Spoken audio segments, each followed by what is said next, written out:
কেউ বানা আসলো না। লাট্টু বুলেট ঘেটু কেউ আসলো না, আমি বানা চলে আসলাম। যা বানা, আমি সত্যি মনে বড় বড় বোকা হয়ে গেলাম। ওই তো মনে হচ্ছে লাট্টু ক্লাবে চলে এসেছে। কিরে কচি, তুই চলে এসেছিস? যাক ভালো করেছিস। ওরা তিনজন কোথায়? জানি না ওই তিন খানকির ছেলে কোথায় গিয়ে মরেছে। আজকে ক্লাবে পিকনিকের মিটিং হওয়ার কথা ছিল, আর আজকে তিন খানকির ছেলের এক খানকির ছেলেকেও দেখা যাচ্ছে না। মাথাটা কান্না টমেন দিলে লাট্টুদা, এবারে কি পিকনিক হবে না? ভেদাস না, না ভেদিয়ে কখন ক্লাবে এসেছিস সেটা আগে বল। তোমার আসার 5 মিনিট আগে এসেছি। আসার সময় কি তোর চোখে কিছু পড়েছে? তাহলে আমাকে বল। হ্যাঁ গো পল্টু দাদা, আমি আসার আগে দেখলাম ওই ঘেটু আর বুলেট দেখে ওই উত্তর পাড়ার দিকে যাচ্ছে দুজনে মিলে।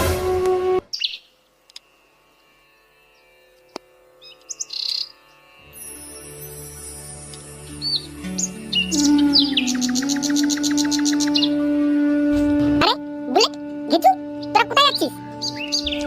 বোকাচোদা, খবর নিতে এসেছে। কেন বলবো তোকে? কোচি, লাট্টুকে বলে দিবি আজকে আমরা ক্লাবে যাব না।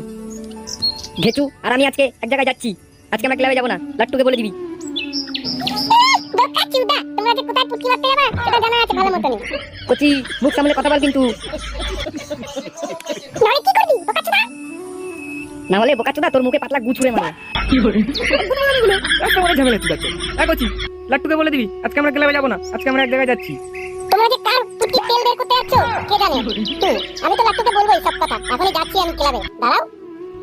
কোচি, বোকাচোদা তোকে আরেকবার বলছি মুখ সামলে কথা বল কিন্তু, না হলে কিন্তু পাতলা গু কিন্তু তোর মুখে বাড়া ছুঁড়ে মারবো কিন্তু, বলে দিলাম। আরেকবার বলছি মুখ সামলে কথা বল, ঠিক আছে? না তো সেটা ভেঙে দেবো। গুড মর্নিং বোকাচোদা, এবার বুঝতে পেরেছি তোমার এত পাওয়ার কেন। হ্যাঁ, সাথে বানা ঘেচু আছে তো এর জন্য তোমার পাওয়ার বানা বেশি হয়েছে, বলো? দাঁড়াও, তোমার গাড়ির তেল আমি বের করবো, ঠিক আছে? ক্লাবে যাচ্ছি আমি। কোচি, ঝামেলা বাড়াস না, যা তুই যা ক্লাবে যা, আমরা আমাদের কাজ করতে দে। আমরা এখন দুজনে এক জায়গায় যাবো, আমাদের প্রচুর কাজ আছে, আমরা এখন খুব বিজি মানুষ, ঠিক আছে? আমি আর বুলেট এখন এক জায়গায় যাচ্ছি, তুই যা ক্লাবের দিকে যা। আর লাট্টুকে তোর মনের কথা, ধনের কথা সব কথা বলবি। যা, মাথাটা টমেঞ্জিলি করিস না, যা তাড়াতাড়ি যা।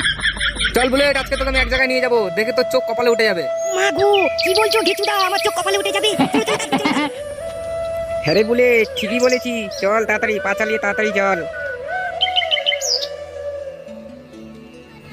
সকাল সকাল দুটো কাস্টমার চলে আসলে ভালোই হয়, বউনি বাট্টাটা করে ফেলতে পারি।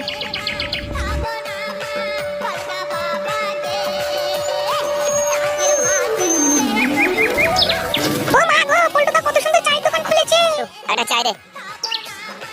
দিচ্ছি গো ঘেচু দাদা। ঘেচু দাদা, আমি একটা চকোবার বিস্কুট খাবো, দাও না কিনে। চুপ কর, খানকির ছেলে, শুধু দোকানে নিয়ে আসে খাই খাই চুদায়। তো বাপকে বলবি না টাকা দিতে, খালি পকেটে তো চলে আসিস আমার পদ মারতে।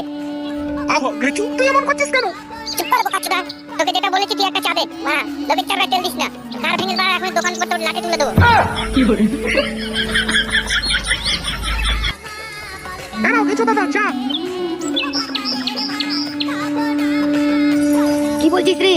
দুজনে মিলে উত্তরপাড়ার দিকে যাচ্ছি, তার মানে নিশ্চয়ই ডাল মে কুছ কালা হে। কি বলছো গো লাট্টুদা? ডালের, আরে এয়ারটেল চোদা, ওইটাই তো ঘটনা। ডালের মধ্যে কালা কালা, ওটাই বের করতে হবে যে ডালের মধ্যে কি কালা কালা আছে, ঠিক আছে? আর ওরা যে উত্তরপাড়ার দিকে গেছে, নিশ্চয়ই কিছু না কিছু ব্যাপার, সেটাই আমি বলছি। ও, এইবার তাহলে ব্যাপারটা বুঝতে পেরেছি। তুমি এমন করো না, আমার সুসুরি লাগছে। তাই একটু লাগুক না কুটি, সুসুরি। আমি তো তোকে সুসুরি দিতেই এসেছি। কুটি শোন না, আমার কাছে না 1 টাকাও নেই, তুই কিছু টাকা দে না, আমি একটা চায়ের দোকান খুলবো। তুমি আমার সাথে এরকম রঙ্গ তামাশা করবে আর আমার টাকাও নেবে? তা দে না কিছু টাকা পুটি, এমন করছিস কেন? আমার চায়ের দোকান যদি ভালো করে চলে তাহলে তো আমি তোকে বিয়ে করবো। বিয়ে করবি না ছাই, শুধু প্রত্যেকদিন এসে আমার সাথে পকাপক করে চলে যাস আর টাকাগুলো নিয়ে টাকাগুলো নিয়ে কোন গাড়ির মধ্যে ঢুকে দিয়েছিস কি জানে। এবারে এসে আবার টাকা নিতে, আবার আমার সাথে পকপক করতে। গেচু আর পুটি পকাপক করছে, আবার পুটির থেকে পক্স মেরে টাকা নিচ্ছে, চায়ের দোকান খুলবে গেচু। তারা এই খবরটা মনে হচ্ছে 5 কান করতে হবে, কোচিকে আর লাট্টুকে খবরটা বলতেই হবে। সালা ঘেচু, তোর গাড়ি বহুত চর্বি জমে গেছে, তোর চায়ের দোকান সালা আমি লুটে নেবো। দাঁড়া, তুই চায়ের দোকানটা খোল না, তারপরে দেখ ব্যাপারটা কি। তুই সালা বাইরে বেরো, তোর গাড়ি এখন ফুলকো দেবো। নারে পুটি, তুই এরকম ভাবে বলিস না, আমার মনে দাগ লেগে যাবে। এবার টাকা দে, আমি একটা ভালো করে একটু চায়ের দোকান খুলবো। চায়ের দোকানের নাম থাকবে ঘেচু চায়ের দোকান।